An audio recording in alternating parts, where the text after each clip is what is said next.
तो हाय सांग मैंने गुड इवनिंग। तो आज वर्षा जोर पाग अच्छी। तो मो पुओ कहला चिकन पकोड़ा मामा बना। मु सब बजार नहीं आसे कि खायापी।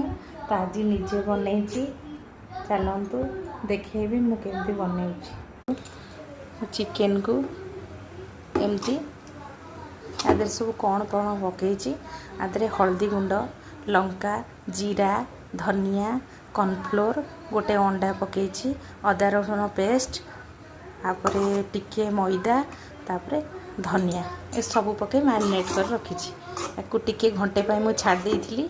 एबे देखंतु तेल गरम हो गलानी। तो एबे मु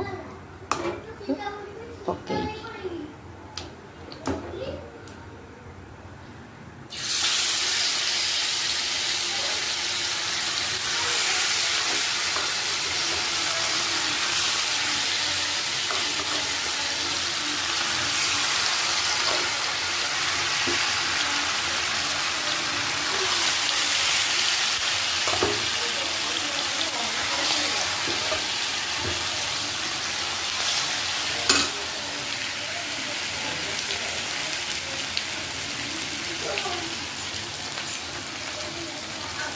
सांग मैंने देखंतु हमर chicken pakora ready.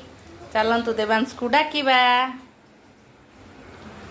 Devansh chicken pakora ready खाई कहू केन लगुच है खाई कहलु के लगुच। श्रेयांशु को टिके दियो सोना गोटे खाई दियो केम लगुच। आगो आगो मते मार छ खाई की कुओ ना आउ के मारिबेनी तमे खाई की कुओ केम लगुच कुओ।